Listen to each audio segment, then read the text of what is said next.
Carl Jung, ce que ton ombre révèle sur les personnes qui t'entourent. Tu ne vois pas les gens tels qu'ils sont.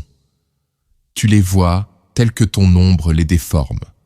Et tant que tu n'as pas compris ça, tu continueras à être surpris, déçu, trahi, sans jamais savoir pourquoi. Ce n'est pas parce que le monde est imprévisible, c'est parce que tu regardes avec un filtre que tu n'as jamais choisi consciemment. Un filtre construit tôt, très tôt. Et ce filtre porte un nom que la plupart évitent. Ton ombre. Pas quelque chose de mystique, pas quelque chose de dramatique, quelque chose de simple, brut, silencieux. Tout ce que tu refuses de voir en toi finit par apparaître chez les autres.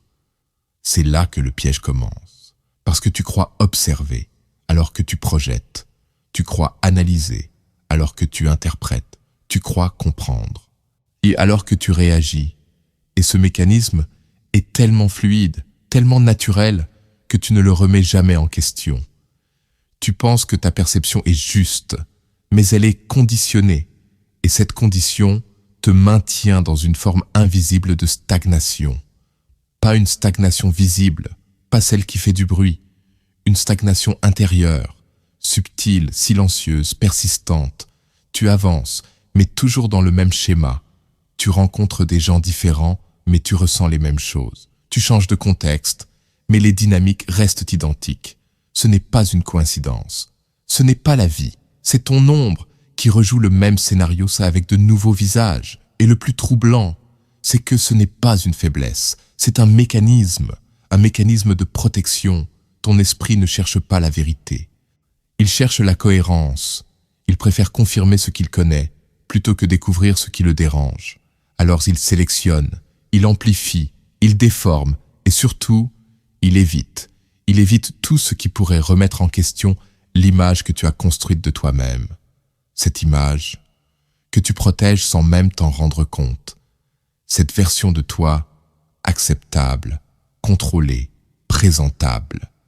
Et tout ce qui ne rentre pas dans cette version est déplacé ailleurs, pas détruit, pas oublié, déplacé, dans l'ombre. Et cette ombre ne disparaît pas, elle attend, elle observe et elle trouve un moyen de s'exprimer, toujours, souvent à travers les autres. C'est pour ça que certaines personnes te déclenchent instantanément, sans raison apparente. Leur présence te dérange, leur manière d'être t'agace, leur attitude t'irrite. Mais tu crois que ça vient d'eux. Mais ce n'est pas si simple. Ce qu'ils montrent touche quelque chose que tu refuses de voir en toi, quelque chose de similaire, ou quelque chose que tu as réprimé. Et au lieu de le reconnaître, tu le rejettes. Sur eux, tu dis qu'ils sont arrogants, alors que tu refuses ton propre désir de pouvoir. Tu dis qu'ils sont faibles, alors que tu caches ta propre vulnérabilité. Tu dis qu'ils sont manipulateurs, alors que tu ignores tes propres stratégies invisibles. Ce n'est pas confortable, mais c'est précis. Et c'est là que commence la lucidité. Pas dans le jugement des autres, dans la compréhension de ce que ce jugement révèle sur toi. Parce que ton ombre ne parle pas directement. Elle ne s'exprime pas avec des mots. Elle s'exprime avec des réactions, des tensions, des émotions rapides.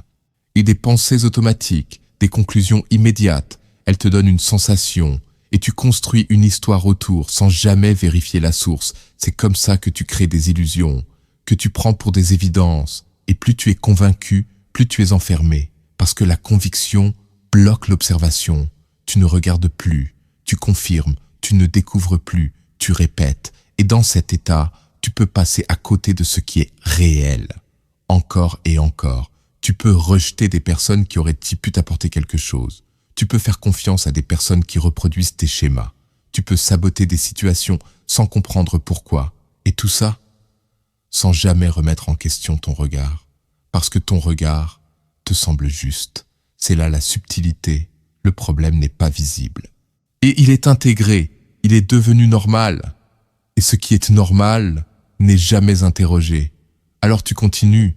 Tu ajustes légèrement, tu changes quelques comportements, mais la structure reste la même, parce que la structure n'est pas consciente, elle est automatique, et cette automaticité te donne l'illusion de contrôler, alors que tu reproduis, encore et encore, tu crois évoluer, mais tu tournes dans un cercle plus large, plus sophistiqué, mais toujours fermé. Et ce cercle est alimenté par ce que tu refuses de voir.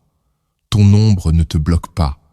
Elle te dirige, discrètement, silencieusement, efficacement. Elle influence tes choix, tes attirances, tes rejets, tes jugements et surtout ta lecture des autres. Et c'est pour ça que deux personnes peuvent observer la même situation et voir deux réalités totalement différentes. Ce n'est pas une question d'intelligence, c'est une question de projection. Chacun voit ce qu'il porte et ignore ce qu'il fuit. Alors la question n'est pas « qui sont les autres ?» La question est « qu'est-ce que tu es en train de projeter sur eux ?» Et tant que cette question n'est pas posée, tu restes dans une relation fausse avec le monde. Pas fausse dans les faits, fausse dans la perception. Et une perception fausse produit des décisions fausses, même si elles semblent logiques, même si elles semblent justifiées, même si elles semblent cohérentes. Parce que la cohérence n'est pas la vérité. C'est juste une continuité. Et tu peux être cohérent dans une illusion. Et c'est ça que la plupart refusent de voir. Ils pensent que leur expérience valide leur vision. Alors qu'elle la renforce, ils accumulent des preuves qui confirment leur filtre. Et plus ils accumulent, plus ils deviennent sûrs. Et plus ils deviennent sûrs, moins ils voient. C'est un verrou, invisible, puissant, silencieux. Et ce verrou est protégé par ton ego, pas dans le sens caricatural, dans le sens fonctionnel. L'ego protège ton identité, et ton identité ne veut pas être fissurée, parce qu'une fissure crée de l'incertitude, et l'incertitude est inconfortable. Alors tu préfères maintenir une version stable de toi-même, même si elle est incomplète, même si elle est biaisée, même si elle te limite, parce qu'elle est connue, et le connu rassure, même quand il enferme. Alors tu continues à voir les autres, à travers cette stabilité. Tu les classes, tu les juges, tu les catégorises rapidement, efficacement, et tu penses avoir compris, mais en réalité, tu as simplifié, et cette simplification te coupe de la complexité réelle, des nuances, des contradictions, des profondeurs. Tu ne vois plus des individus, tu vois des projections, et ces projections te maintiennent dans des relations répétitives, des dynamiques prévisibles, des conflits identiques, sous des formes différentes, mais avec la même essence, parce que l'origine n'est pas externe, elle est interne. Et tant que cette origine reste invisible, rien ne change vraiment. Tu ajustes, tu réagis différemment, mais tu ressens la même chose encore et encore. C'est pour ça que certaines personnes disent « je tombe toujours sur le même type de personne ». Ce n'est pas une malchance, c'est une continuité psychique. Ton ombre reconnaît ce qu'elle connaît. Elle attire, elle tolère, elle accepte ce qui lui est familier. Même si c'est dysfonctionnel, même si c'est toxique, parce que le familier est plus confortable que l'inconnu, même quand il fait mal. Et c'est là que la stagnation devient invisible. Tu crois chercher du changement, mais tu sélectionnes inconsciemment ce qui ne change pas. Tu crois vouloir autre chose, mais tu acceptes ce qui te maintient. Tu crois être lucide, mais tu n'as jamais regardé à l'intérieur du mécanisme. Et ce mécanisme n'est pas évident. Il est subtil, il ne crie pas, il ne s'impose pas, il s'installe, il s'intègre, mais il devient toi. Et c'est pour ça qu'il est difficile à voir, parce qu'il ne ressemble pas à un problème, il ressemble à une évidence. Et tout ce qui est évident n'est jamais remis en question.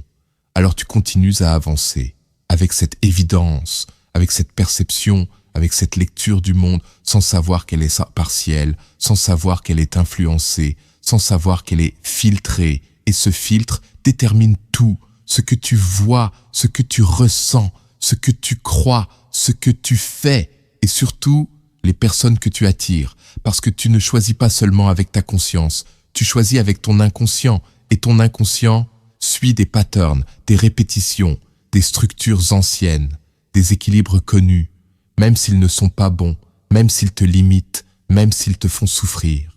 Parce que leur logique n'est pas le bien-être, c'est la cohérence. Alors ils recréent, encore et encore, jusqu'à ce que tu vois, pas les autres, toi. Et ce moment est rare, parce qu'il demande quelque chose que peu acceptent, regarder sans se protéger, observer sans se justifier, reconnaître sans se défendre. C'est là que l'ombre devient visible, pas comme un ennemi, comme une information, brute, directe, sans filtre, et quand tu commences à voir ça, quelque chose change, pas immédiatement, pas extérieurement, mais intérieurement.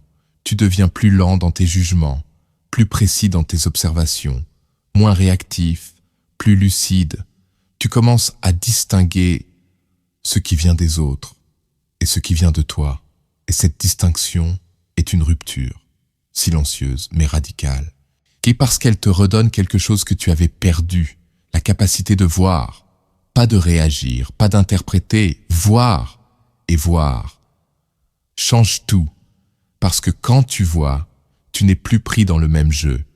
Tu comprends les dynamiques, tu reconnais les patterns, tu anticipes les réactions, pas pour contrôler, pour ne plus être contrôlé. Et c'est là que commence quelque chose de différent, pas spectaculaire, pas visible, mais profond, stable, précis, une forme de liberté, pas celle qu'on montre, celle qu'on ressent, quand on n'est plus dirigé par ce qu'on ignore, quand on commence à comprendre ce qui se joue réellement. Et cette compréhension ne rend pas le monde plus simple, elle le rend plus clair. Et la clarté est plus puissante que la simplicité, parce qu'elle ne ment pas, elle ne rassure pas, elle montre. Et ce qu'elle montre peut déranger, mais ne trompe pas. Et à partir de là, tu n'observes plus les gens de la même manière. Tu ne cherches plus à les définir rapidement. Tu ne te précipites plus dans des conclusions. Tu regardes différemment, avec plus de distance, plus de précision, moins d'implication. Et cette distance n'est pas du détachement froid, c'est de la lucidité. Une lucidité qui te protège, sans t'isoler, qui t'éclaire, sans te durcir, qui t'ancre, sans te fermer. Et cette lucidité commence toujours au même endroit, pas chez les autres, en toi, toujours. Tu crois que si tu es correct, les autres le seront aussi. Tu crois que si tu donnes, tu recevras. Tu crois que si tu fais les choses bien, le résultat suivra. C'est propre, c'est logique, c'est rassurant. Mais ce n'est pas la réalité. C'est une construction, une idée transmise, une règle implicite que personne ne t'a vraiment expliquée, mais que tu as intégrée très tôt, et tu l'as gardée, parce qu'elle donne du sens, elle donne une direction, elle te permet de croire que le monde est juste, ou au moins équilibré.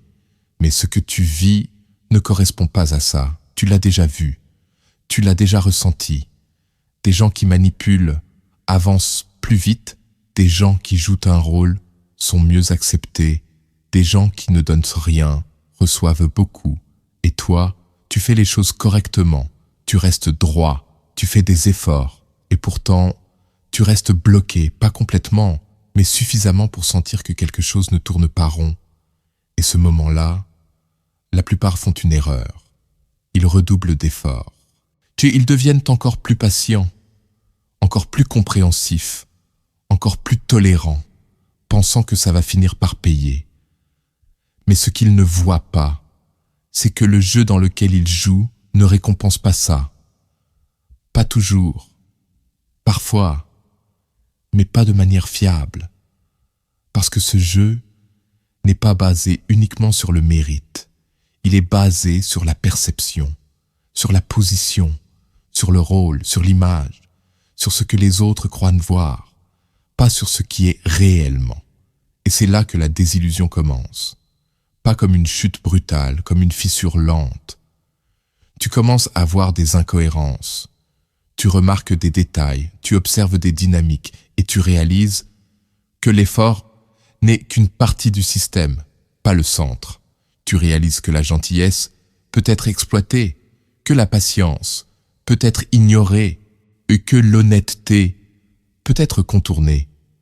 Et que pendant que tu joues selon des règles implicites, d'autres jouent selon les règles réelles, celles qui ne sont jamais dites, celles qui ne sont jamais enseignées directement, celles qui s'apprennent en observant, pas en écoutant. Et ces règles sont moins propres, moins confortables, mais plus efficaces, parce qu'elles prennent en compte ce que les gens sont réellement, pas ce qu'ils prétendent être. Les gens ne réagissent pas uniquement à ce que tu fais, ils réagissent à ce qu'ils perçoivent, et cette perception peut être manipulée, pas forcément de manière malveillante, mais de manière stratégique. Et si tu ignores ça, tu restes désavantagé. Pas parce que tu es moins capable, parce que tu refuses de voir le jeu dans son ensemble. Tu continues à croire que tout repose sur la qualité de tes actions, alors que beaucoup repose sur la lecture qu'on en fait. Et cette lecture n'est pas objective, elle est influencée par le contexte, par le statut, par la confiance perçue, par la manière dont tu te présentes, par ce que tu laisses passer, par ce que tu refuses, par ce que tu tolères, et surtout par ce que tu montres de toi. Pas tout, juste ce qui est visible. Et c'est là que beaucoup se trompent. Ils pensent que rester authentique suffit, mais ils confondent authenticité et exposition. Être authentique ne veut pas dire tout montrer, ne veut pas dire tout dire, ne veut pas dire tout donner, parce que dans un environnement social, l'information est une forme de pouvoir, et tout ce que tu exposes peut être utilisé, interprété, réutilisé. Parfois contre toi, parfois sans intention, mais toujours avec un impact. Et si tu n'as pas conscience de ça, tu deviens transparent, pas dans le bon sens, dans le sens vulnérable, lisible, prévisible. Et ce qui est prévisible est facile à gérer, à influencer, à contourner. C'est pour ça que certaines personnes avancent sans forcément être meilleures. Elles sont simplement moins lisibles, plus contrôlées, plus stratégiques. Elles ne donnent pas tout. Elles ne réagissent pas immédiatement. Elles ne valident pas tout le monde. Elles observent, elles testent, elles ajustent, pendant que d'autres se livrent, s'impliquent, s'expliquent et finissent par se fatiguer, parce qu'ils donnent trop, sans filtre, sans cadre, sans stratégie. Et dans ce déséquilibre, ils perdent, pas parce qu'ils sont faibles, et parce qu'ils jouent assez différemment, dans un système qui ne fonctionne pas comme ils le pensent. Et ce système n'est pas mauvais, il est neutre, il fonctionne selon des dynamiques humaines, des dynamiques de pouvoir, de perception, de position. Et ignorer ces dynamiques ne les supprime pas, ça te place juste en dehors du jeu réel. Tu continues à croire que si tu es bon, ça suffit, mais être bon, sans être lucide, te rend exploitable. Être honnête, sans être précis, te rend prévisible. Être généreux, sans limite, te rend disponible. Et ce qui est toujours disponible perd de la valeur. Pas parce que tu en as moins, parce que c'est perçu comme acquis. Et ce qui est acquis n'est pas respecté, pas profondément, pas durablement. Alors tu donnes encore plus, pour compenser, pour prouver, pour maintenir. Mais plus tu donnes sans cadre, moins ça a d'impact, et plus tu te vides. C'est un cycle silencieux, progressif et difficile à voir, parce qu'il est justifié. Tu te dis que c'est normal, que c'est le prix, que ça va changer, mais ça ne change pas, parce que le problème n'est pas l'effort, c'est la structure, la manière dont tu te positionnes, la manière dont tu es perçu, la manière dont tu interagis. Et tant que cette structure reste la même, les résultats restent similaires, même si tu fais plus, même si tu fais mieux, parce que le système ne réagit pas seulement à ce que tu fais, il réagit à la place que tu occupes, et cette place, tu la définis inconsciemment, par tes comportements, par tes limites, par tes silences, par tes réactions, et surtout par ce que tu acceptes. Ce que tu laisses passer devient la norme. Ce que tu tolères devient la règle. Ce que tu ne corriges pas se répète. Et ce que tu expliques trop se retourne contre toi. Parce que s'expliquer en permanence, c'est montrer que tu doutes. Et le doute affaiblit la perception, même si ton intention est bonne, même si ta logique est claire, même si tu es sincère. Ce qui compte, ce n'est pas seulement ce que tu es, c'est ce qui est perçu. Et la perception est souvent plus rapide que la réalité, plus forte, plus influente. Alors ceux qui comprennent ça ne cherchent pas seulement à être bons, ils cherchent à être perçus correctement. Ils contrôlent leur image, pas pour tromper, pour aligner ce qu'ils sont, avec ce qui est visible. Et surtout, ils ne donnent pas tout. Ils choisissent, ils filtrent, et ils dosent, parce qu'ils savent que tout montrer réduit l'impact, que tout donner réduit la valeur, et que tout expliquer réduit la position. C'est froid, mais c'est réel, et c'est là que beaucoup s'arrêtent, parce que ça dérange, parce que ça casse une croyance, parce que ça oblige à revoir sa manière d'agir. Mais c'est aussi là que la lucidité devient utile, parce que voir sans ajuster ne change rien. Comprendre sans appliquer maintient dans le même cycle. Et ce cycle peut durer longtemps, très longtemps, parce qu'il est confortable, même s'il est frustrant, il est connu, et le connu retient. Alors tu restes, tu continues, tu espères, mais rien ne bascule vraiment. Parce que tu n'as pas encore changé la lecture, tu n'as pas encore vu le jeu complet, tu vois une partie, celle qui te rassure, celle qui confirme, mais pas celle qui dérange, pas celle qui révèle, pas celle qui explique vraiment pourquoi certaines choses ne fonctionnent pas comme prévu. Et cette partie est essentielle, parce que sans elle, tu continues à croire que le problème vient des autres, ou du contexte, ou du timing, alors qu'il vient souvent de la manière dont tu te positionnes dans le système, pas consciemment, automatiquement. Et cet automatisme peut être modifié, pas facilement, pas rapidement, mais clairement, à partir du moment où tu vois, vraiment, pas ce que tu veux voir, pas ce que tu espérais, ce qui est, et ce qui est n'est ni juste ni injuste, c'est fonctionnel. Et comprendre ça change ta manière d'agir, progressivement, sans bruit, sans annonce, mais avec précision, tu ajustes. Et tu observes, tu testes, tu corriges. Et petit à petit, les réactions changent, les dynamiques changent, les résultats changent. Pas parce que tu es devenu quelqu'un d'autre, parce que tu as arrêté d'être naïf dans un système qui ne récompense pas la naïveté.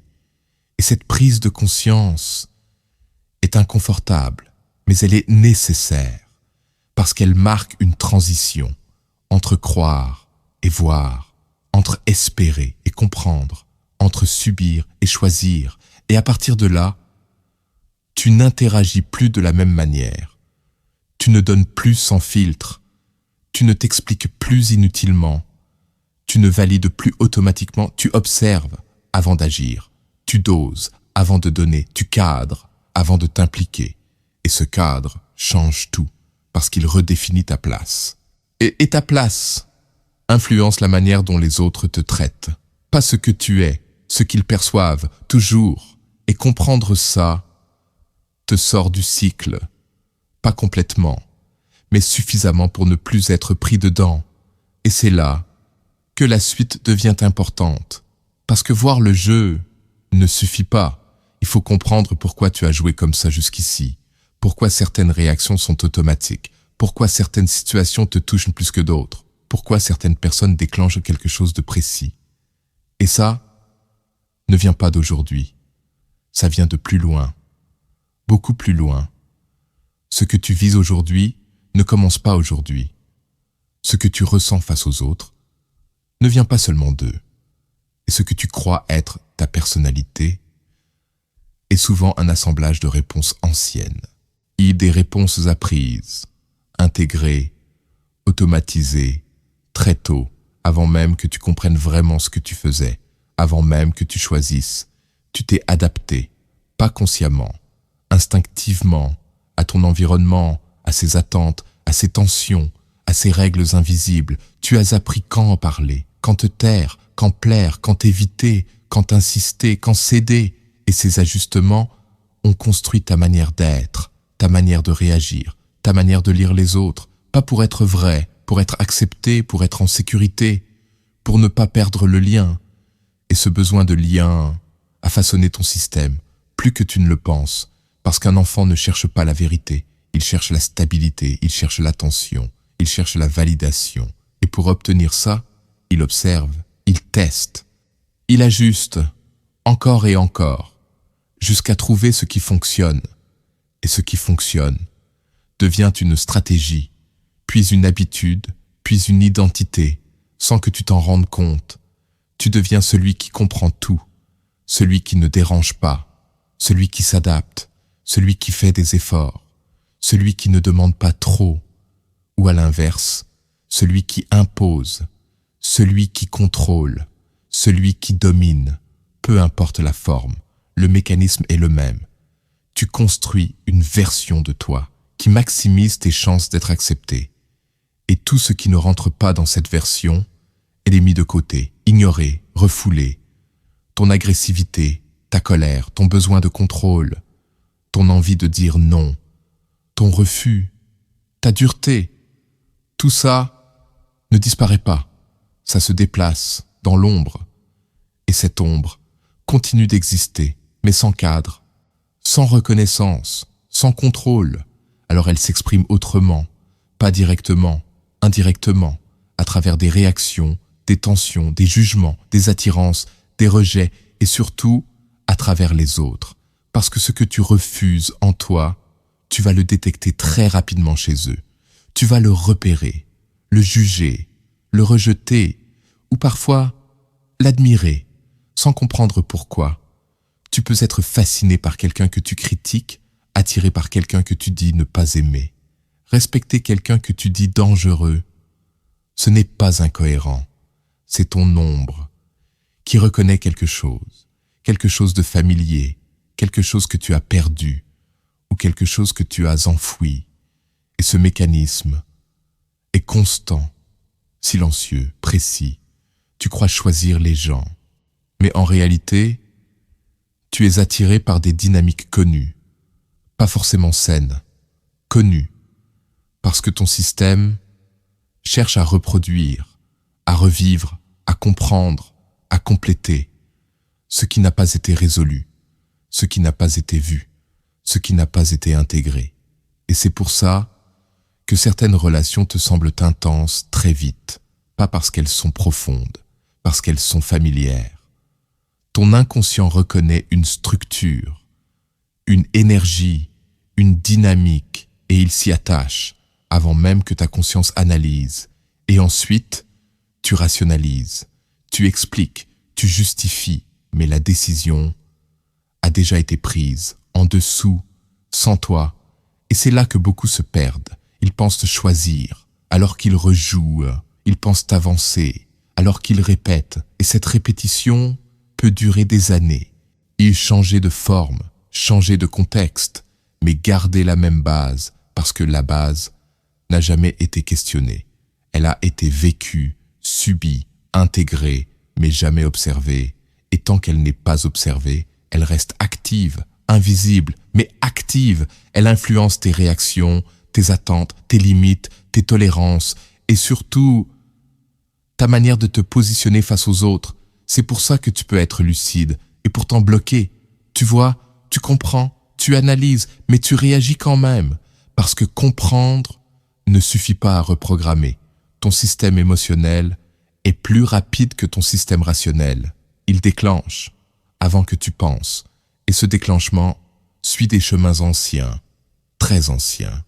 Alors tu peux savoir qu'une situation n'est pas bonne, et y retourner quand même. Et tu peux savoir qu'une personne n'est pas alignée, est impliquée quand même. Tu peux voir le schéma et le reproduire quand même, pas par faiblesse, par automatisme. Et cet automatisme est renforcé par une autre chose, ta sensibilité, ta capacité à ressentir, à comprendre, à anticiper, ce que beaucoup appellent empathie. Mais cette empathie peut devenir un piège parce qu'elle te fait voir, mais elle ne te fait pas forcément agir correctement. Tu comprends les autres, tu vois leurs blessures, tu justifies leur comportement, tu leur donnes du crédit, tu leur laisses du temps. Et pendant ce temps, tu ignores tes propres limites, tu dépasses ce que tu devrais accepter, tu tolères ce que tu ne devrais pas tolérer. Parce que tu comprends. Et cette compréhension devient une faiblesse, pas en soi, dans son usage. Parce que comprendre quelqu'un ne veut pas dire lui donner accès à toi, mais si tu ne fais pas cette distinction, tu ouvres, tu laisses entrer, et ensuite, tu subis. Pas toujours violemment, subtilement, progressivement, et tu te retrouves à gérer des choses que tu n'aurais jamais dû accepter. Et là encore, tu cherches des explications, tu analyses, tu comprends, mais tu n'as pas encore changé le point clé, ta position, ta manière de te situer dans la relation. Parce que ton système a appris que maintenir le lien était plus important que te protéger. Et tant que cette hiérarchie reste, tu continues à te mettre en second, même inconsciemment, même subtilement. Et les autres le sentent, pas consciemment, mais ils le perçoivent.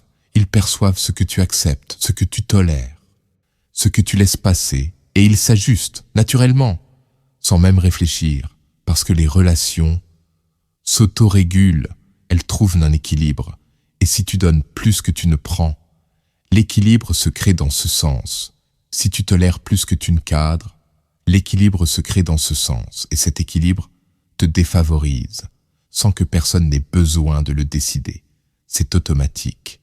Et c'est pour ça que certains avancent plus vite, pas parce qu'ils sont meilleurs, parce qu'ils sont plus alignés avec ce fonctionnement. Ils ne suranalysent pas, ils ne surcomprennent pas, ils ne surdonnent pas. Ils prennent, ils testent, ils ajustent, et s'il y a une perte, ils coupent rapidement, sans justification excessive, sans explication inutile. Et ça te semble froid, injuste, dur, mais c'est efficace. Parce que ça protège leur position, pendant que toi, tu protèges la relation, même quand elle te coûte. Et cette différence crée un écart de vitesse, un écart de résultat, un écart de stabilité, et tu le ressens, sans toujours comprendre pourquoi. Tu te dis que tu réfléchis trop, que tu ressens trop, que tu es trop impliqué, et tu as raison, mais pas dans le sens où tu le crois. Tu n'es pas trop, tu es non cadré. Ton système fonctionne, mais il n'est pas structuré, il n'est pas protégé, il n'est pas dirigé. Alors il déborde, il s'adapte trop, il absorbe trop, il tolère trop. Et ça te ralentit, pas parce que tu manques de capacité, parce que tu manques de filtre. Et sans filtre, tout entre, tout te touche, tout te fatigue, tout te disperse. Et cette dispersion réduit ton impact, réduit ta clarté, réduit ta force, alors que ceux qui avancent ne ressentent pas moins. Ils filtrent plus, ils sélectionnent, ils limitent, ils contrôlent à leur exposition, pas pour se fermer, pour rester efficace. Et c'est là que ta lucidité peut devenir un avantage, mais seulement si elle est accompagnée par une structure, par des limites, par une posture. Sinon, elle reste une analyse, une compréhension, sans effet réel.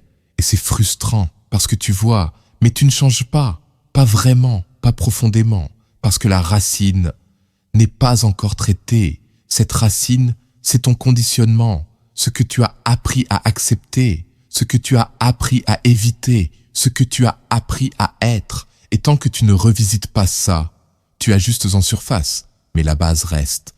Et la base continue de produire les mêmes résultats, avec des variations, mais la même logique. Et cette logique doit être vue, clairement, sans justification, sans défense, juste vue, pour pouvoir être modifiée, pas rejetée, pas détruite, modifiée, ajustée, repositionnée. Et c'est là que commence quelque chose de concret. Pas théorique, pas abstrait, pratique, direct, une manière différente d'agir, pas contre toi, pour toi. À partir de maintenant, tu ne vas plus chercher à comprendre davantage. Tu vas commencer à retirer, pas ajouter, retirer, parce que ton problème n'est pas un manque, c'est un excès, trop d'explications, trop de justifications, trop d'implications, trop d'accès donnés, sans filtre. Et tant que cet excès reste, rien ne se stabilise vraiment. Alors tu simplifies, pas extérieurement. Et intérieurement, tu arrêtes de croire que tout doit être expliqué. Tout ne mérite pas une explication. Certaines choses doivent être observées, puis laissées, sans réaction, sans correction, sans commentaire. Parce que chaque fois que tu expliques trop, tu t'exposes, tu ouvres une porte, tu montres tes mécanismes, et ce qui est visible peut être utilisé. Alors tu réduis, tu dis moins, pas pour cacher, pour contrôler. Tu ne cherches plus à être compris par tout le monde. Tu choisis qui a accès à quoi. Et surtout, tu acceptes que certaines personnes ne te comprendront jamais. Et ça ne demande aucune correction, aucune justification, aucune énergie. Tu arrêtes aussi de croire que ton rôle est d'équilibrer les autres. Tu n'es pas là pour réparer, tu n'es pas là pour stabiliser, tu n'es pas là pour absorber.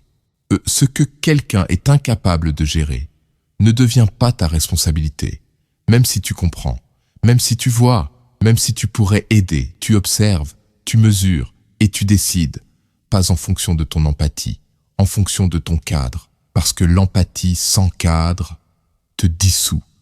Alors tu gardes ton empathie, mais tu y ajoutes une limite, claire, froide, non négociable, pas agressive, stable. Tu arrêtes aussi de croire que donner crée de la valeur. Donner sans sélection réduit la valeur, parce que ce qui est donné sans condition est perçu comme acquis. Et ce qui est acquis n'est pas respecté. Alors tu changes. Tu ne donnes plus par réflexe, tu donnes par choix. Et ce choix est basé sur la réciprocité, pas immédiate, pas parfaite, mais visible, réelle. Si elle n'est pas là, tu réduis. Sans explication, sans annonce, sans frustration. Tu ajustes, c'est tout. Tu arrêtes aussi de croire que réagir immédiatement est une force. C'est souvent une faiblesse, parce que la réaction rapide expose. Elle montre tes points sensibles, elle révèle ce qui te touche. Et ce qui te touche peut être utilisé. Alors tu ralentis, tu observes, tu laisses passer. Pas pour éviter, pour comprendre, avant d'agir. Et souvent, tu réalises qu'agir n'est pas nécessaire, que répondre n'apporte rien, que corriger ne change rien. Et dans ces moments, tu ne fais rien, pas par faiblesse, par précision. Tu choisis tes actions, tu ne subis plus tes réactions. Tu arrêtes aussi de croire que tout le monde mérite ton accès. Ce n'est pas une question de valeur, c'est une question de compatibilité. Et certaines personnes ne sont pas faites pour entrer dans ton espace, pas parce qu'elles sont mauvaises, parce qu'elles ne sont pas alignées. Et l'alignement ne se négocie pas. Il s'observe, il se confirme, ou il se refuse, sans conflit, sans explication excessive, sans tentative de convaincre. Tu laisses, tu t'éloignes, tu ajustes silencieusement. Tu arrêtes aussi de croire que maintenir une relation est toujours positif. Certaines relations doivent se réduire, se transformer ou disparaître. Pas dramatiquement, naturellement, parce qu'elles ne correspondent plus et rester, par habitude, par peur ou par loyauté mal placée, te bloque. Alors tu acceptes le mouvement, tu acceptes la perte, tu acceptes le vide, parce que ce vide est nécessaire pour que quelque chose de plus juste prenne place. Oh, tu arrêtes aussi de croire que ta valeur dépend de ta constance à donner. Ta valeur est dans ce que tu contrôles, dans ce que tu refuses, dans ce que tu limites, dans ce que tu gardes, pas dans ce que tu disperses. Alors tu resserres, tu cadres, tu filtres, sans culpabilité, sans justification, sans explication. Et ce cadre devient ta base, pas visible, mais ressenti. Les autres le perçoivent, sans que tu aies besoin de le dire, parce que ton comportement change, ta posture change, ton énergie change, tu n'es plus disponible de la même manière, tu n'es plus accessible sans condition, tu n'es plus lisible immédiatement. Et ça crée un ajustement autour de toi. Les dynamiques changent, les comportements changent, les réactions changent, pas parce que tu as expliqué, parce que tu as changé. Et ce changement est silencieux, mais impactant. Tu arrêtes aussi de croire que tu dois être cohérent avec ton passé. Tu peux changer sans prévenir, sans annoncer, sans expliquer, parce que tu n'es pas obligé de rester aligné avec une version de toi qui n'est plus adaptée. Tu évolues. Et cette évolution ne demande aucune validation, aucune permission, aucune explication. Tu ajustes, c'est tout. Tu arrêtes aussi de croire que comprendre les autres suffit à naviguer avec eux. Comprendre n'est pas contrôler. Comprendre n'est pas sécurisé. Comprendre n'est pas protégé. Alors tu ajoutes une couche stratégique. Tu observes les comportements, pas les intentions. Tu regardes les actions, pas les discours. Tu analyses la constance, pas les promesses. Et à partir de ça, tu décides, pas en fonction de ce que tu espères, en fonction de ce que tu vois, et ce que tu vois devient ta base, pas ce que tu ressens, pas ce que tu imagines, pas ce que tu interprètes, ce qui est, rien de plus, rien de moins. Et cette précision te stabilise, elle réduit les erreurs, elle réduit les illusions, elle réduit les attentes inutiles. Tu deviens plus calme, plus posé, moins réactif, plus lucide, et cette lucidité ne te rend pas distant, elle te rend juste, dans tes choix, dans tes relations, dans tes décisions. Tu ne cherches plus à tout contrôler, tu contrôles ce qui dépend de toi, ton accès, ton implication, ton énergie, ton temps, ton attention. Le reste, tu observes, sans t'y attacher, sans t'y perdre, sans t'y identifier. Et c'est là que quelque chose se stabilise, pas extérieurement, intérieurement, une forme de solidité, calme, discrète, mais réelle. Tu n'as plus besoin de prouver, plus besoin de convaincre, plus besoin de t'expliquer, tu es aligné. Et cet alignement se ressent, sans effort, sans bruit, sans démonstration. Et à partir de là, les choses deviennent plus simples. Pas parce que le monde change, parce que ta manière d'interagir change.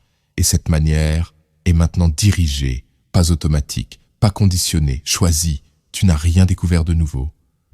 Tu as juste vu ce qui était déjà là, depuis longtemps, silencieux, présent, mais jamais vraiment regardé. Ce que tu appelles les autres était souvent un miroir, pas parfait, pas fidèle à 100%, mais suffisant pour révéler ce que tu rejetais, ce que tu cachais, ce que tu n'avais jamais intégré.